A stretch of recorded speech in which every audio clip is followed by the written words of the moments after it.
Welcome to this week's episode of Eye of the Swarm, Season 5, Episode 7, your deep dive into anything and everything related to Yellowjacket athletics. He's the big sound Matt Johnson. I am John Garver, and I guess now this is the official first episode of the winter season because after last weekend, all of the fall sports can go into hibernation. Yes, correct, unfortunately. Everybody that was playing in the postseason from the fall is now concluded for their seasons, their respective seasons. What a fall season it was, by the way. Holy smokes, a lot of hardware in there. But well, that's like I had to make notes. So that's what that is. Well, okay. I kind of tallied it up and everything. I think there were 7 trophies. If you count regular season and tournament championships, there's 7 new trophies coming to the trophy case, which is we're running out of space, John. It's overflowing a little bit. Yeah, we're going to have to try to find a good new problem place to have, I good problem guess. to have, but men's golf, men's cross, women's cross, and then the 2 soccer teams sweeping. Gives us that's a lot of hardware. That's a lot of hardware. That's a lot of hardware. And then individually, men's golf, 4 all-conference players. Yep. Rookie of the Year, Blue Anderson. Coach of the Year, Paul Eberhardt. Women's golf had 1 all-conference player. Men's cross-country had 8 all-conference, plus the individual medalist, right? Michael Butterfield, plus Coach of the Year, Glenn Drexler. Right. Women had 4 all-conference picks, plus the medalist. Yep. Plus Coach of the Year. Cora Hudella, and then Coach of the Year again, Glenn Drexler. Volleyball had 2 all-conference plus co-defensive player of the year. Men's soccer had 7 all-conference plus Coach of the Year. Women's soccer, 7 all-conference, defensive player of the year, Brenna Matson, and Coach of the Year. So that's a lot of awards. Whoa. Yeah, that's a hefty haul. It's a haul, And a haul from the fall is what we had. Ooh. Yeah. I like that. And the UMAC has the Jerome Cruz Trophy, which is the all-sport trophy. We've affectionately nicknamed it Uncle Jerry. And Uncle Jerry lives at the end of the hall. He does for the last 2 years. Yeah, he has a very nice room, and the fall sports definitely doing their part to make sure that Uncle Jerry stays for a third year. Yeah, they've definitely set us up for hopefully a nice run also in the winter and the fall or in the spring. Excuse me. It's always a little bit bittersweet when a season comes to an end for a team. Both soccer teams.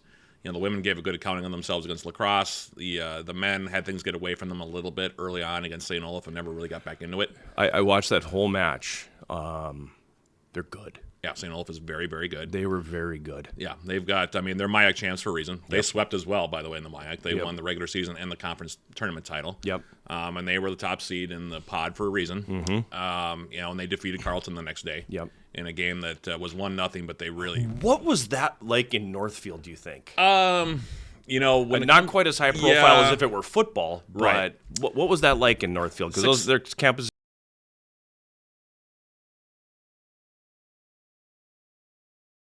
Because when St. Olaf and Carleton meet up in a game, just a regular season game, much less an NCAA tournament game, sure, the atmosphere is electric. Yeah. Across the board. The Olies and the Knights had played earlier in the year, and St. Olaf had won 1-0. That game was played at Carleton, and this time, of course, it was at Melby Field, which is the home field of St. Olaf soccer, which is where, of course, UWS had to play St. Olaf as well. And for people who don't know, Melby Field is in a bowl. It sits in a bowl, and there's grass, hills, I guess, around the outside. And one of the things that we used to do is, and this is, of course, before they remodeled the field and everything, we used to actually just walk down from the dorms behind, because there's woods. There's a huge dorm on top of one of the hills, and so you can walk down and then just sit on the grassy knolls and watch the games. And I would assume that was pretty much the case again. Sure. Yeah. Back then they still had stands on the far side, but just about nobody ever sat in the stands, at least as far as the St. Olaf contingent. So I would assume that it was very, very well attended. I'm assuming that it was also very, very, very heated at times, I would expect. The rivalry between the 2 schools is not so nasty, at least it wasn't when I was there, that it gets super personal. But in an NCAA tournament game, all bets are off. Right. So, certainly it would have been a festive atmosphere for sure. That would have brought out a lot of people. Sure. For sure. I did also, by the way, I wanted to make sure I made this note. I learned something new this week, John. Congratulations. And it relates directly to women's basketball. Okay. For people who may not be aware, the women's basketball team opened up their season this past weekend. They split 2 games, went down to the Ratner Center and played the Midway Classic, which is hosted by the University of Chicago. They played their first game against Denison and lost by 3. But then in the second game, they played a team called Pomona-Pitzer and beat them 70-57. Congratulations to them on the win. Absolutely. But one of the things I was kind of curious about is that Pomona and Pitzer are a joint operation. Correct. What people do not know, and I don't think people know this for sure, they're part of the Claremont colleges, and there are 5 of them, all right? So there's a consortium between the 5 of them. They call it a consortium.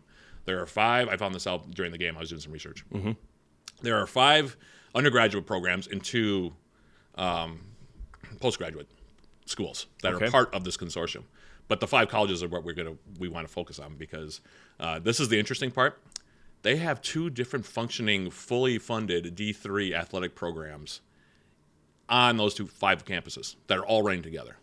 Claremont, Mud Scripps yep. is one, and then Pomona-Pitzer is the other. They're big in the track and field world. Yeah. Because it seems like they're always hosting championships. But they also play in the same conference. Interesting. And they have their separate athletic facilities. They have separate colors, separate names of their teams, and they play each other twice a year in most sports, and they play each other in a number of sports. It's called the 6th Street Rivalry. But yeah, they're the only I can't think of another setup where you have 2 fully functioning Division III athletic programs on essentially the same campus. Interesting. And they have their own home facilities. They have their own. We could be in the same classes. Yep. And play on different teams. Yep. Yep. And it was very. Actually, D3 football did a story about this because they played each other for the conference crown a couple of years ago. Claremont Mud Scripps and Pomona-Pitzer, and it was really interesting to see the different descriptions of it. My sister actually got into Claremont. Okay. And she visited there. And I asked my mom about this because I was curious to see how this all works out. Because they literally are they're technically 5 different institutions, but they literally are side by side. They literally run into each other. That's interesting. Yeah. And so one of the things that they talked about was that this rivalry is actually pretty intense between the Pomona-Pitzer and also Claremont Mud and Scripps. But it's essentially one big student body because all the students are allowed to commingle and go into each other's. It would almost be like if, closer to home, if it were like in the MIAC, Hamlin, McAllister, St. Thomas. We're all in the same Concordia, space. St. Paul, we're all in the together. same space. Yeah. It's essentially what it is. And they have 2, like I said, they have 2 completely separate athletic departments between the 5 schools, which I did not know. And we beat one. Yeah, and we beat one of them, awesome. Pomona-Pitzer. But each campus also has its own unique culture, apparently, which the architecture is slightly different. The approach of the campus, the focus academically is slightly different. It's a really interesting. It's interesting. Yeah, it's a really interesting setup. And they're actually all 5 schools are really heavily regarded, highly regarded in the education world. But I was trying to think. There's not another, I don't think, consortium. I've never heard of anything like that. I mean, no. The junior college level, I've heard of that. Right. But never in Division I mean, III. how about that? That's something. That's pretty interesting. Yeah, that's and that you have people who, when the rivalries come around, they play each other. They might be going to the same classes together. Right. They might have the same labs together because there are joint facilities. They have one big library. They have one big student center. Interesting. Yeah, I mean, it's that. Think about that for a second. That's interesting. Yeah, it's yeah. You literally have. We talk about Carleton and St. Olaf being within 2-3 miles of each other. How about a quarter of a mile away from each other? Right. Or in the same building. Or in the same building. Or in the same building. Yeah, wow. I mean, that how as an athlete, how would you have been able to handle that if you had played at one of those schools? I have no idea. I have no idea. I mean, it's really it's a weird setup. It really is. I mean, it's very unique. I don't know how I would. I mean, I guess the closest thing that I can before we'll finish the point and then jump back into what happened here. But I guess the closest thing I can come up with was, I grew up in Chisholm, right, and our hockey program was Chisholm and Cook. Right, we were a co-op, and we played Cook in other sports. Okay, so guys that I played hockey with, I played against in baseball and football. Right. And I guess that's probably the closest I could come to it. It's odd. Yeah, it is. It's once the game starts, you don't think about it. Right. But I guess that's probably about the closest I could come. They had an 8-minute video on YouTube you can watch where they actually chronicled the rivalry, and you can see the basketball game, and it gets heated. I bet. It's crazy. I can imagine. It's really funny because they play each other. Both teams play each other twice a year, and both the men's teams are both really good. Right. NCAA tournament level teams. So it gets pretty heated. Interesting. But yeah, it's a very different kind of that is setup. I'm kind of marveling at it. I was kind of like, wow, this is really something. It is. That's interesting. But that's where it relates to UWS. Okay. Was that so we covered the women. Yep. They had a nice win. They shot 50% in the game. Lisa Bessenden had a huge game. Yeah, she did. That game She had a good against weekend. Pitzer. Yeah, she had 26. Right now, she's leading the UMAC in scoring, and she was Player of the Week. So congratulations to her. And then on the men's side, they've had quite a start to the year. They really have. They've had a great start to the year. Yes, they have. I have not seen, and I told Greg this, Greg Polkowski, the head coach, I told him I have not seen a better start from a UWS men's basketball team perhaps ever. As far as like quality wins. Quality wins. You've seen 3-0 starts, but... but against this level of opposition, I mean, you go down to McAllister and you win by 15 against a McAllister team that's expected to challenge in the MIAC this year. Then you come home and you play lacrosse, a team you haven't beaten since 2010. Yep. And that is consistently a top team in the WIAC. And then you beat them. And then the next night, you beat River Falls, a team you hadn't beaten since 2012. Right. And to do that, beat those three teams within a 4-day period was pretty darn impressive. Yeah, and pretty Javon impressive. Walker, he went off. Yes, he did. He went off. Yes, he did. 38 points, career high for him. Averaged 26 for the week. Yeah, and he's averaging 28 on the year. Yep. Obviously, UMAC Player of the Week. Yep. And he scored 32 of those points in the second half. And he had a 4-point play in the second half where he got hit on a 3-point shot by Jacob Butler from River Falls. And at that point, it was pretty clear he was in for a special night. Yep. And they just couldn't stop him. No. They couldn't stop him. I mean, he was in a zone. And I had not seen him play that well, perhaps ever. I mean, he's been on a really nice run. Well, he had a great second half last year. Yeah, and starting this year, he's led them in scoring in all 3 games so far. And so he had a great run there. It's going to be fun to see if they stay healthy. It'll be fun to see what they can accomplish this year because this is an unprecedented start in my broadcast career of covering them, of seeing how well they're playing right now. Yep. And we'll see if they can keep it up. And the same thing with the women. I mean, that was a nice performance down there. Hopefully they'll be able to keep it up as well. Yeah. Volleyball, we haven't touched on them yet. Unfortunately, they did lose to Northwestern. No shame in that. No. But Northwestern back to the NCAA tournament, and women making it to the UMAC tournament title game for the second straight season. Congratulations to them. And then, of course, we've got the hockey teams and the cross-country teams. Cross-country was at they were at the regionals. The NCAA regionals. Yep, down at Colfax. Yep. And that's a tough field, man. The men were 20th, women were 23rd. Okay. Yeah, I knew they were in the 20s somewhere. It's a really tough field. But still a really nice year for them. Great year for them. And then you got the hockey teams, and finally the men got a win. Got the Schneid. Yeah, and I know. I think you described it as a workman-like or a gritty win. I think. It was blue collar. Yeah, blue collar. It was win. blue collar. They got down 2-1 against St. Mary's, and then had to battle back. Scored 3 goals. Was it 3 goals in third? Two in yeah, the third. They were tied. Okay. They got one about halfway through the second period. A lot of penalties. It felt like there was a few. Yeah, there was a few penalties. In there. But a nice win for Coach Rich McKenna and company. So congratulations to them. And then women's hockey. They had a run of bad fortune. Yeah, I would say down at Eau Claire. Yeah, and there seems to be some or I don't know if that penalty needed to be clarified or what. No one seems to know what happened. I talked to the women after the game when they came back. Yeah. And none of them could give me a straight answer. No. As to what happened. I was watching it. I was doing some prep work and watching that, and after I watched the soccer matches, and I couldn't figure out what and there's really no replay, so it's not like I could watch it 2 or 3 times to figure it out. But even like the people doing the play-by-play had no idea what the call was. Yeah, it was really strange. Yeah, and because I asked the players that were, of course, suited up and on the bench, did you get an explanation? And they said not really. Yeah. Which leads me to think that neither Dano nor Emma Peterson, the assistant coach, got explanations on it really that made sense either. So right. The mystery penalty ended up dooming them. They were up 2-1. Gave a power play goal, and then I think they got the power play goal put Eau Claire ahead. Okay, they got the goalie out. They were because there was less than 3 minutes to go. They got their goalie out. They scored to tie it. Okay. Then they got the power play goal less than a minute after that, and then they got the empty netter. And it was a very strange looking 5-2 final, but. Yeah. 4-2. Was it 4-2? 4-2. Okay. But yeah, it was a very, it was a strange sequence of events. It was. So, and the mystery penalty, I guess, will remain a mystery unless someone from the league office calls. They're not going to. Yeah, and explains to Dan what happened. I don't know. Right. But anyway, so they had a tough luck loss. Yep. But nice, like I said, to see the men get the win, and probably. You think it was their best game so far that they played overall? It was their most complete game. Okay. It was their most complete game, you know. Yeah, I'd say It's on the back of the net finally. Yeah, they finally scored some goals. Yeah. I would say it was probably their best game. Okay. Yeah, because I was with basketball, so I was really impressed. They got down 15-3 in the first half against River Falls, and I was like, oh boy.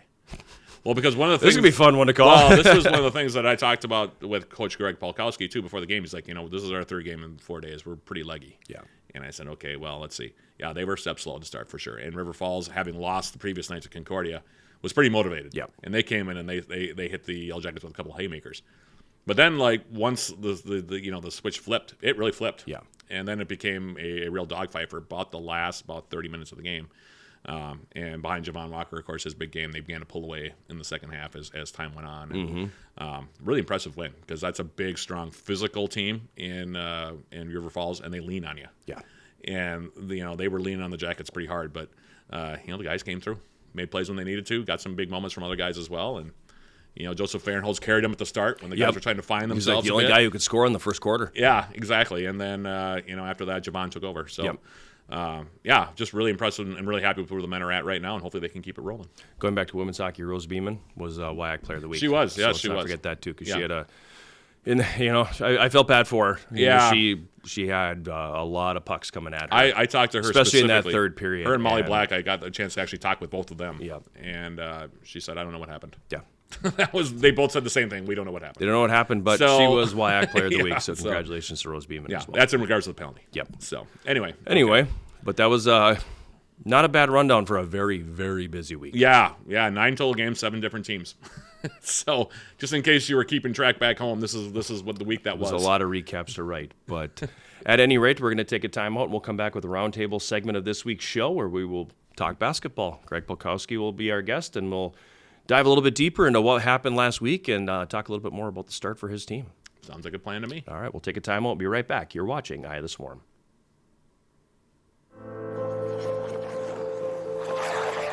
Find your passion.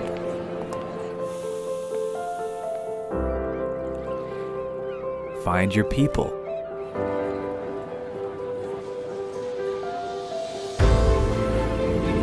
Find your purpose.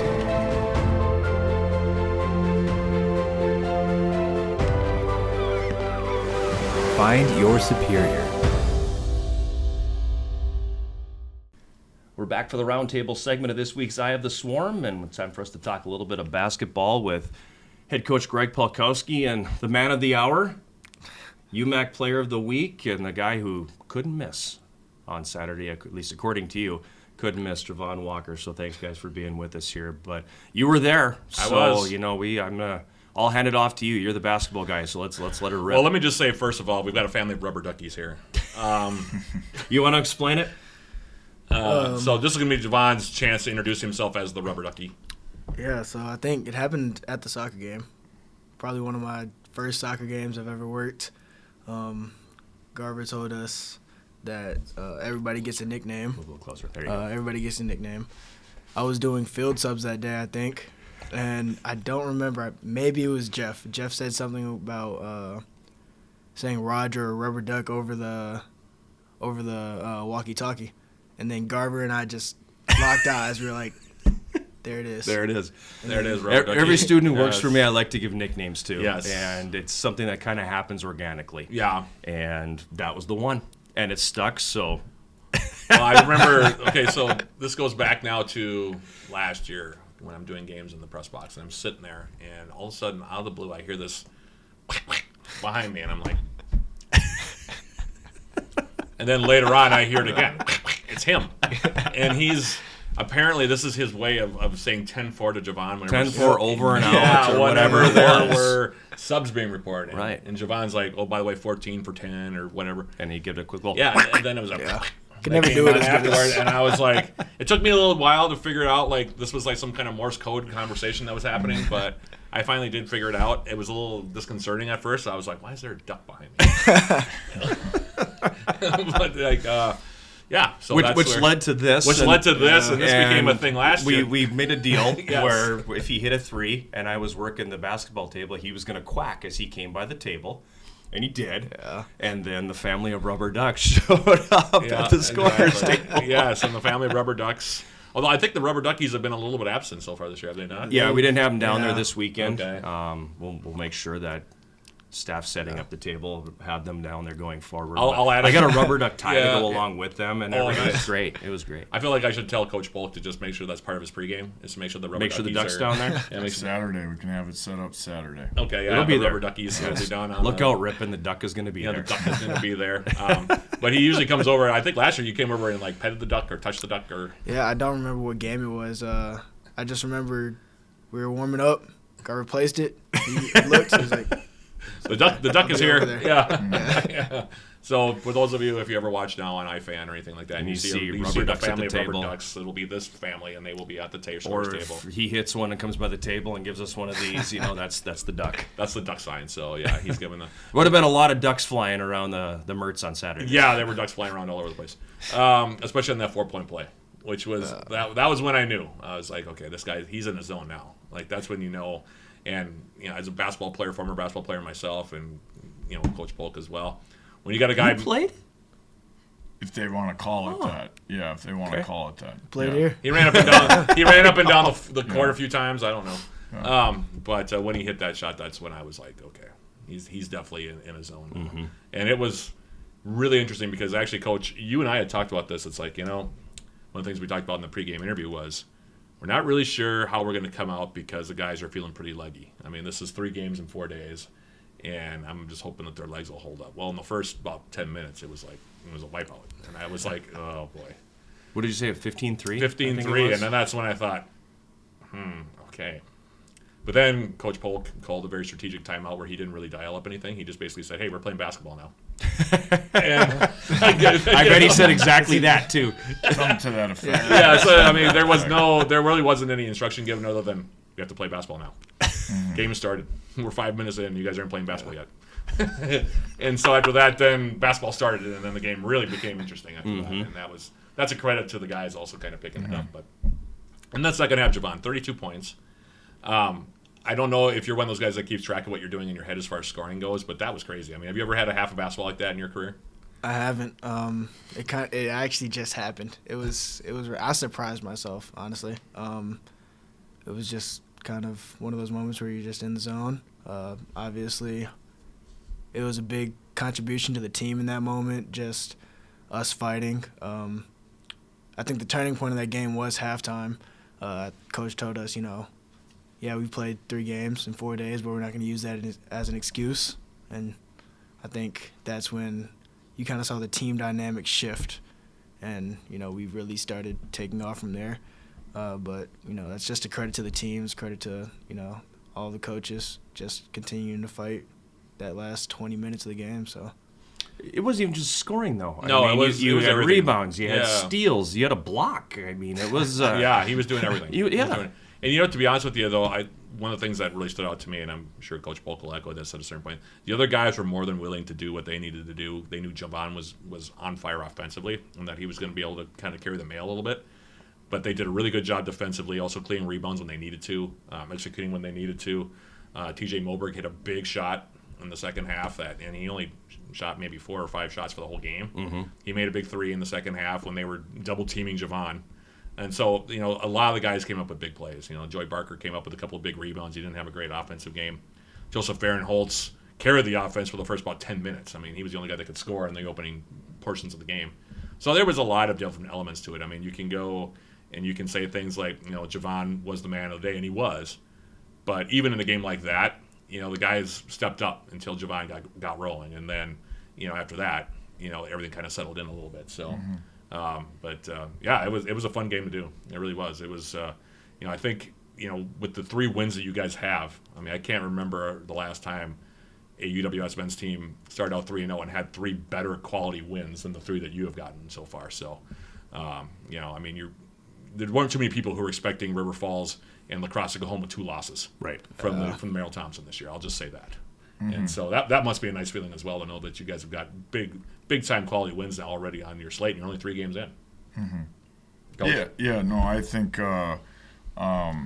we're still processing. I think we're on since we played McAllister a week ago today, I mean, it still hasn't been that much time in regards to the games that were played, the preparation. We play again tonight. So it's kind of been a whirlwind piece. I mean, I think this is even, we've had some team conversations about the weekend, but haven't really even broke it down like this. But just to your statements and the weekend as a whole, one, playing at McAllister on the road, coming back, and I think the event itself was a great event with, two, teams with lacrosse and River Falls that, are going to be quality programs this year. And Concordia Moorhead, I thought had a great weekend and out of the MIAC. So I thought it was a great weekend of basketball in general. 4 really good games. Yeah, I thought it was great games. I thought there was great players across, all 4.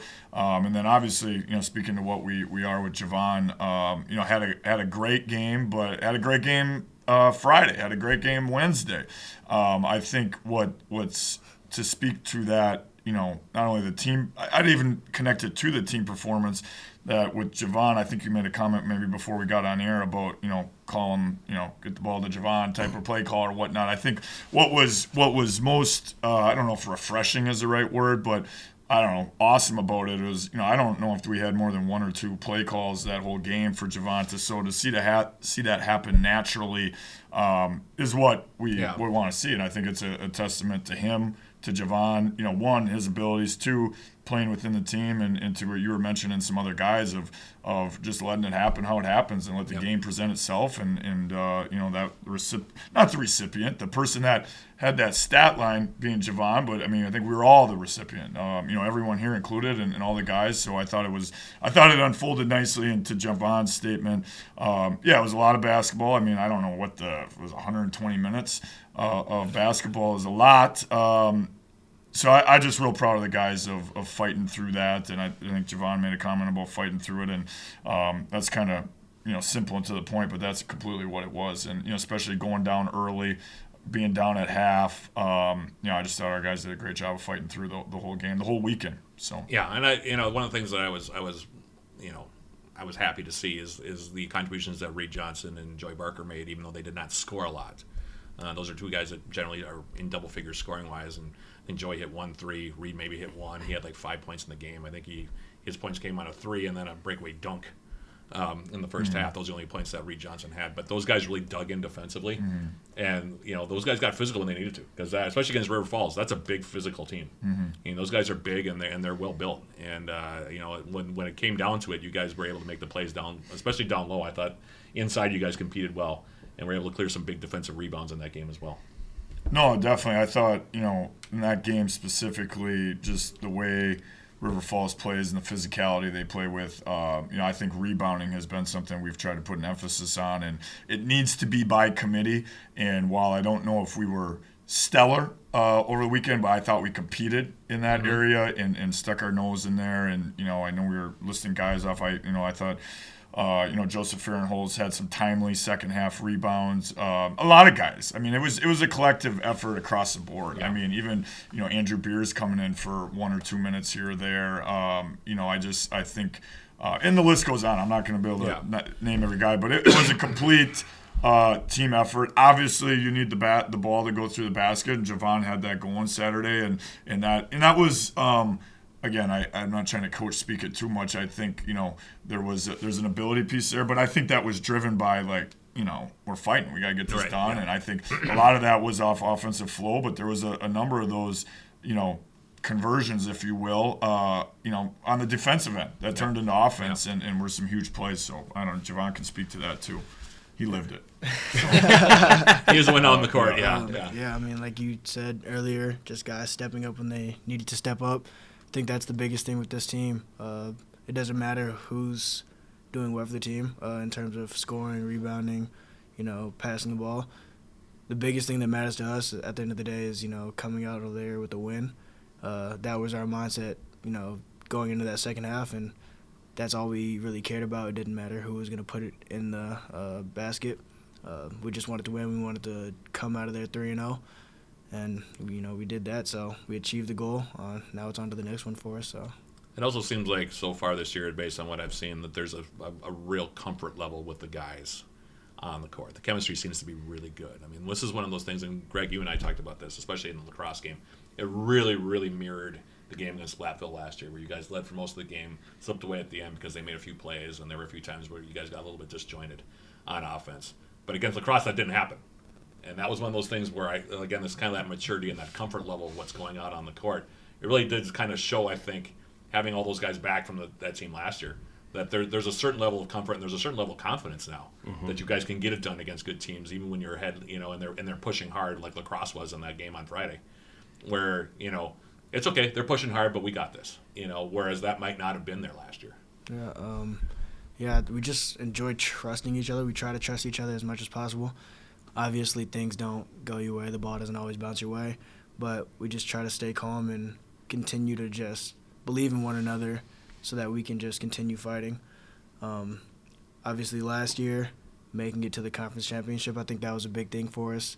Seeing that, okay, we can do this. We have the talent. We have the ability to actually achieve this goal, and now it's just a matter of taking it one step further this year and making that, goal truly achievable. So right now, that's our mindset. That left a bitter taste in our mouth last year, and this year trying to leave a bitter taste in somebody else's mouth. So That's a good way to put it. I like it. John? I like it. I want to go back to the first game of the year because, you mentioned during the first segment that that's a team that's expected to challenge for they got a really good the guard, top Caleb spot Williams. there. Caleb Williams is a real handful. And you get a guy who, a few days before you play him, puts 41 on the Gophers. Mm-hmm. How do you, going into that game, I mean, do you look at that and go, holy cow, this guy put up 41 points against a Big Ten team. We have to figure out a way to neutralize that, or he's going to get his points. Let's take other pieces of the puzzle away. How did you go into all that? Yeah, I think a few things. I think we've always started, I don't know. I think looking back, we're still kind of just finishing week one and having reflected.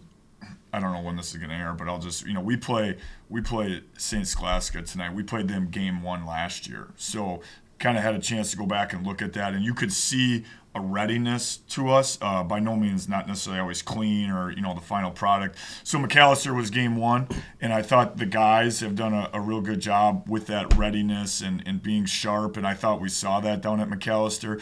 To speak to McAllister and Caleb Williams, great player. What they did in that exhibition against the University of Minnesota was awesome. I think it was a collective team effort. Javon had a great defensive game. I think he had 6 steals in that game. He did. I think there was a full element of our team defense, which is very important to us, and maybe doesn't stick out as much as the 38 points or these timely shots by TJ or Reed or Joey or everyone. But I think our team defense is something we treat with great care. We got down big in that game early, and I think, and Javon mentioned trust.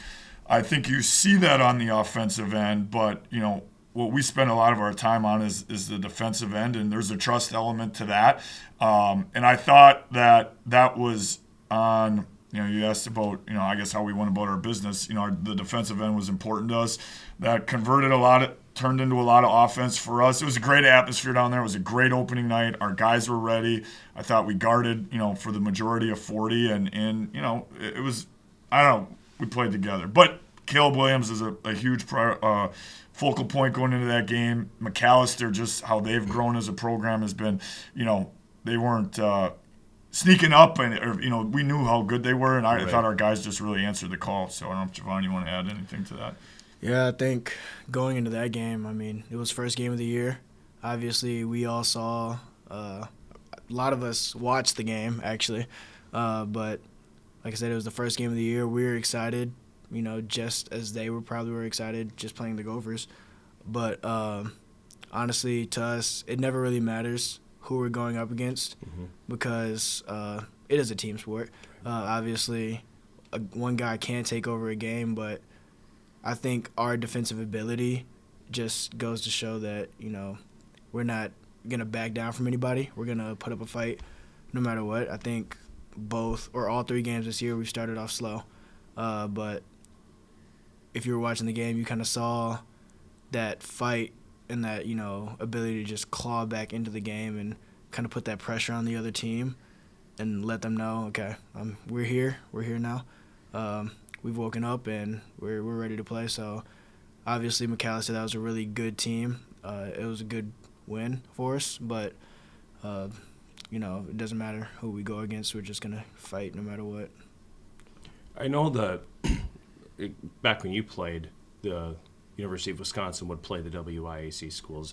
If that opportunity came up, how do you approach a game like that?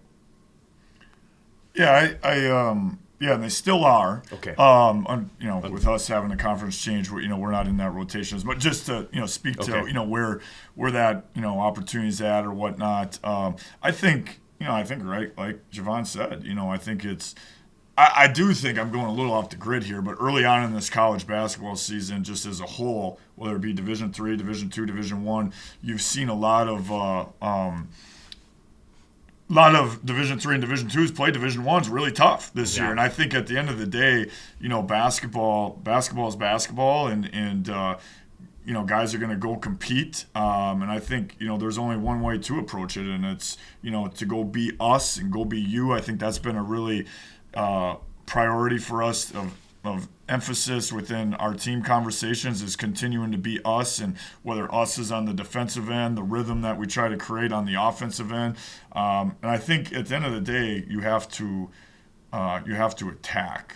And I guess to be direct, I think for us to sit back in any given opportunity, whether it's St. Scholastica, whether it's Northland, whether it's River Falls, a Division I opponent, you have to attack. And I think if you try to stay conservative in, we're going to take this away, well, it's just kind of usually not how the game works. You have to be on attack, and so how do you approach that? Yeah, I think you have to attack it.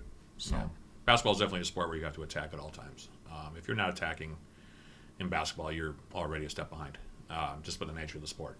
You have to be aggressive going to the basket. You have to have confidence in the shots you're taking. You can't play half-hearted basketball. That's how you're going to get blown out, because you have to you have to be ready to go.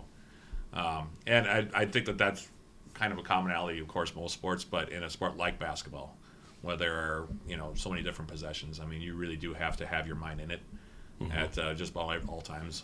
Basketball is a game of runs. That's one of the old cliches, but it's also true in a way, just because there are going to be little lulls, but and that if you're not playing with the right mindset, that's when you're going to get beat pretty handily, and then you have to execute. You have to have it's a mindset of attacking and being and then executing at a high level, and in the early going against River Falls, we weren't doing that, and then after that, that's we did start doing that. That's it sounds simple, and it's not as simple as I make it sound, but that's really the overall kind of the macro look at what's going on in any given basketball game, really.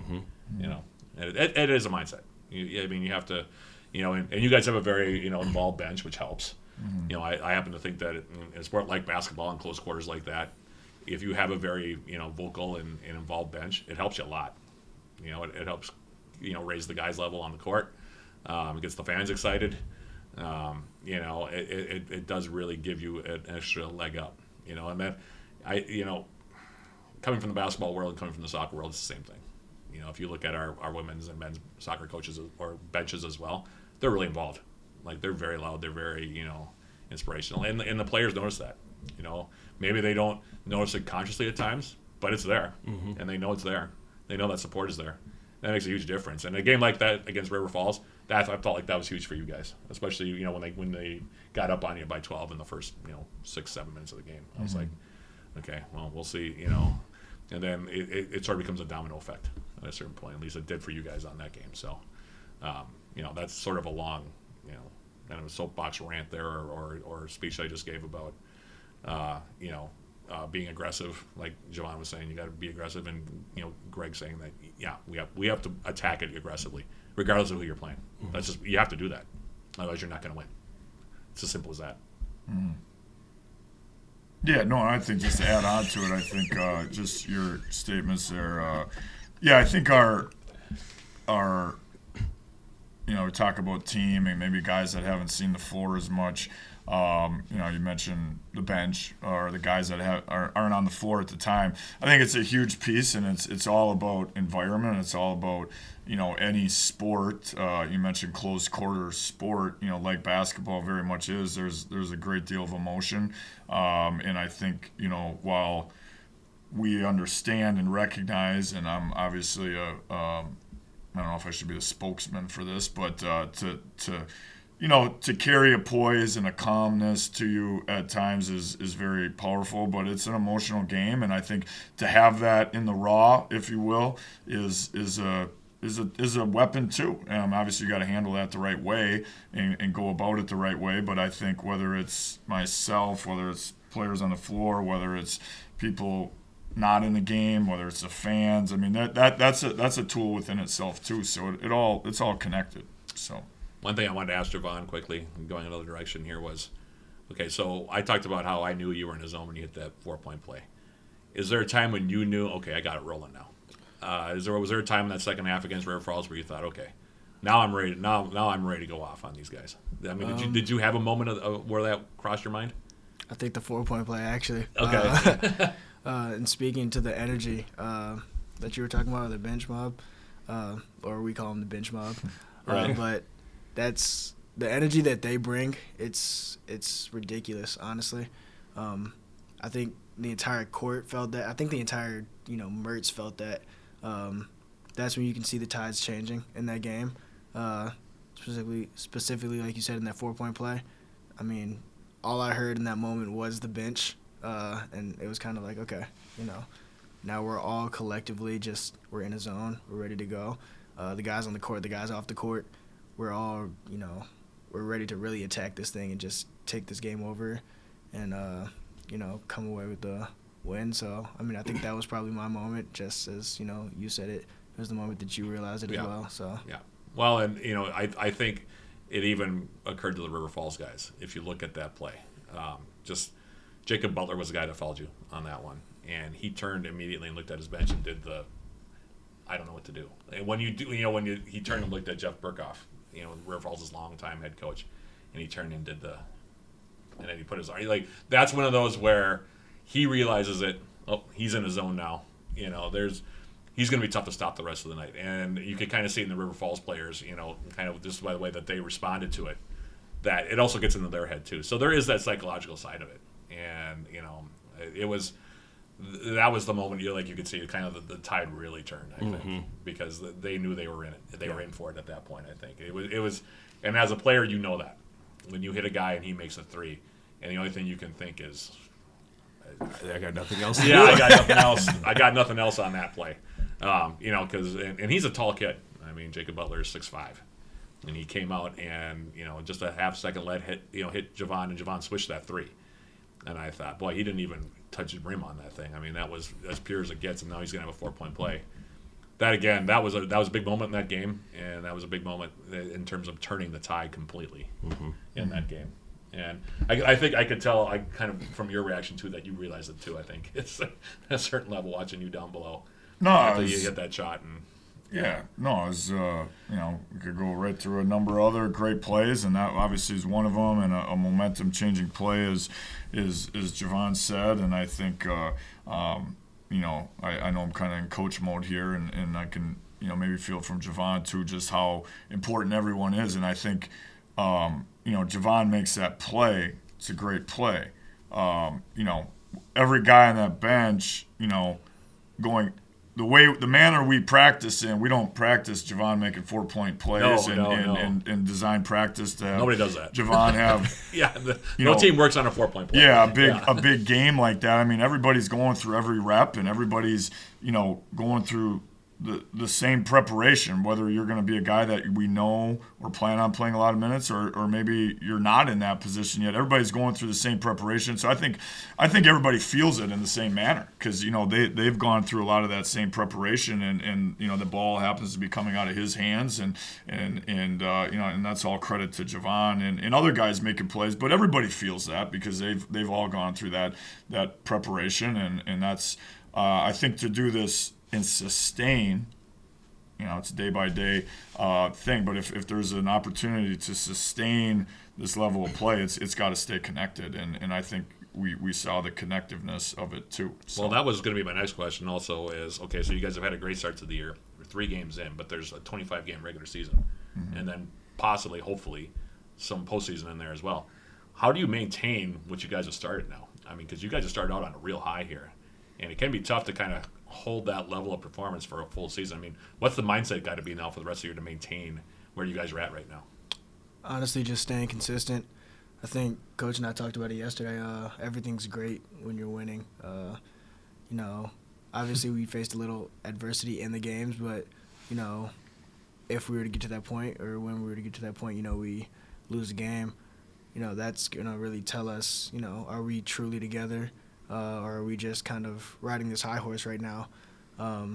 So really just to answer your question, to, stay consistent is the word I'm looking for. Our ability to stay consistent throughout the year within each other. With, no peaks and valleys, just trusting keeping each a nice other. straight line, yeah. Yeah, I mean, highs are going to be your highs, lows are going to be your lows, but, if you can kind of just find the in-between between, those two, I think we'll be good for the year, as long as we just continue to trust one another. Can't turn on, each other on the team because it's easy to fall apart that way. It's easier to fall apart from within than it is from an outside source. So we just got to continue to believe in one another. So. Along that line, I want to ask you, this guy right here, he's had a good career here. If you take, obviously, the first 3 games of this year, though, and the second half of last year, it's been at a little bit different level. What transpired that brought him to the level he's playing at right now? I think there's a few pieces. I think to keep it on the basketball side of it, I think I'm going to keep siding to the defensive side of the ball is allows, one, our team to have success. 2, it fuels not only offensive output, but it fuels, it fires the cylinders, if you will. I mean, you can do work on the defensive end that is going to turn into offense, but, if that's how you push Javon's button, if that's how you push our team's button on the defensive end, you're going to see that offensive output. So I do think there's an element of that. There's an element of experience. Javon just talked about, adversity. You talked about the second half of the year. I'd say early on last year we had some bouts of adversity. We had adversity where there was good outcomes. I think, I know it's been talked about at length already, not to revisit it too much, but, you go down to Florida last year. While that was a good trip on paper, and it was 2-0, and it was an amazing trip, there was some fight that had to go on in that trip, meaning riding a bus, being together that long, playing 2 really good teams. There was still an adversity piece you had to fight through in that has kind of molded Javon, the group. I think, again, you talk about the level he's at. I think our team's at that level. I think our team has played at that level, and I think our team has played together. And, again, in 2-3 weeks or 6 weeks or 8 weeks or whatever, there could easily be somebody else in this chair be asking the same question of, well, Joseph Fahrenholz is playing at this level, Reed Johnson, TJ Molberg. I would give probably the same answer that would apply to all of them. And then to Javon's credit, and others on our team as well, there's a commitment and a dedication not only to the team but his own individual preparation, whether it be in the gym, in the weight room, his body, ability to reflect and process things, his connectiveness. He's always been a great teammate, but I think that's reached another level too. So I think it's a culmination of all those pieces. So I tend to agree. And this is, John, you and I have talked about this in podcasts before. There was a turning point, I think, last year, just before the holidays. Made the trip down to Stevens Point. And I brought that game up a few times. Yeah, and that was a game where if I'm being perfectly honest about what I saw in that one, in the first half we had a bad case of bus legs. They were just a half step faster. They made some shots, and we got down big in the beginning, and we were down, I think, by 11, 12 points at halftime, something like that.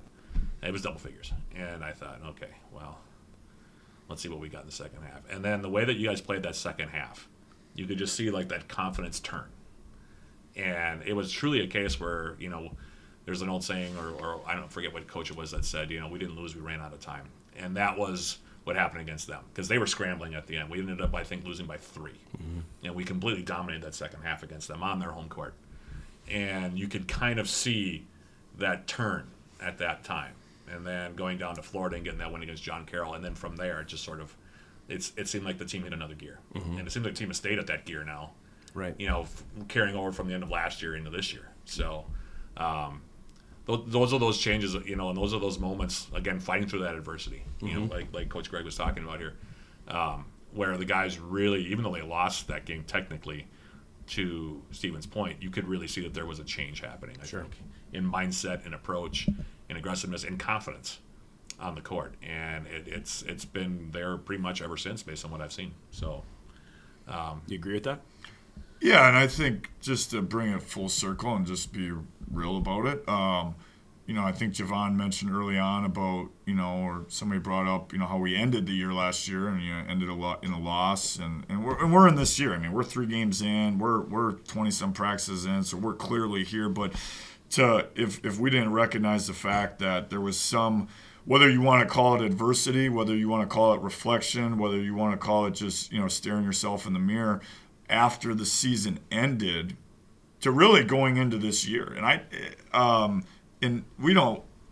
even made a statement, multiple statements to our team of not talking about last year. Not that we can't, but like we're here now. We can reflect on last year to a certain degree, and we're probably getting to the end of that road. But you talk about adversity, and you talk about where he's been since the second half, and our team, and everyone. There was, even though we weren't practicing playing games, there were things that we had to, work through after the season. And I mean just in a sense of, okay, where do we go now? That can be good, and, that can be celebrated. But at the end of the day, you want to keep improving. So I think that's the challenge is, okay, well, things are good, if you will, if you want to look at a, win-loss. But, that is what a lot of people look at. How do you keep improving? So I think you really have to really dig in deep and reflect. And I say that, to the question, to the interview, to the microphone, but that all comes from these guys, and I can say whatever I want, but it's up to them to do that, and they have done that. And I think that comes with maturity, that comes with caring, that comes with their pursuit of what we want to do daily, and that's all a credit to them, every one of the guys. Yeah, I mean, you compare it to shifting gears, and Coach P talks about improving every year. The way I see it, it's kind of like, a car model. You have a 2015 Toyota. Well, next year we don't want to be a 2014 Toyota. We want to be the new model 2016 Toyota. Well, I guess this case 2024 Toyota. But, I know where you're going. Yeah, I know where you're going. It's kind of like, you don't want to take that step backward after seeing all the progress that you've made, seeing all the work that you put in. You want to keep, moving forward and keep taking those steps to just be better than you were before, because even outside of basketball, you just want to keep improving every day. You don't want to stay stagnant because then, it's kind of just, you're in a neutral zone. You always want to be at your best, whether it is whatever facet you do in your life, whether it's reading a book, maybe you read 2 pages yesterday, it's 4 pages today. You just kind of, you want to keep improving. I know that analogy kind of took a little turn right there from a car to a book, but I think we get the gist. We get it. Something yeah, like we that. get the gist. Yeah. I want to be conscious of the time because I know it is a game day for them, and this will air on Friday, so this game will be over. But want to touch on this game coming up now tonight, St. Scholastica. Not in the UMAC anymore, but do you still look at them as probably your biggest rival, or has it lost some of that because they aren't a conference partner anymore?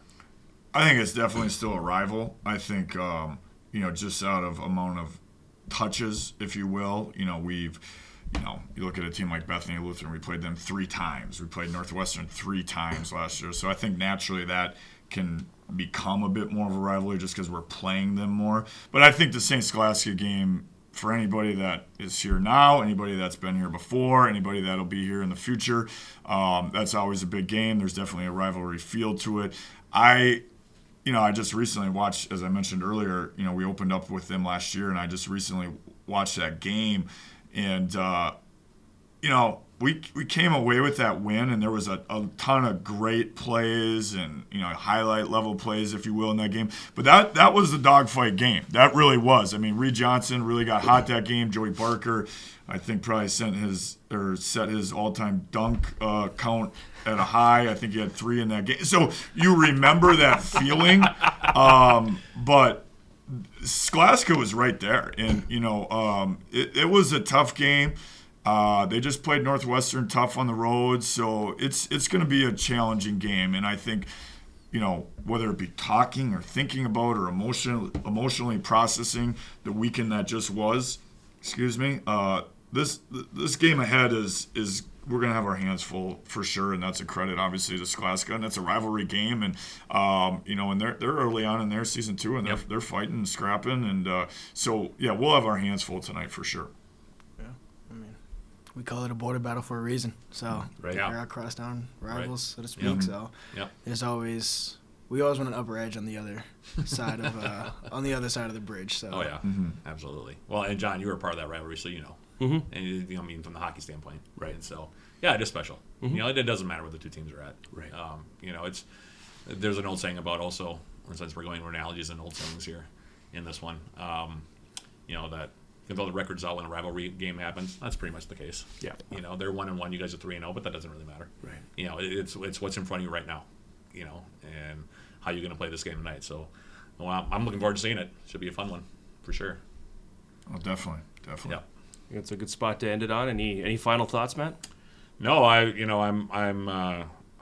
excited to see where you guys can go. Also, by the way, the rubber ducky has the Yeah, he autographed it. yeah. So it says Javon Walker number 55 on it. So it literally is now his rubber ducky.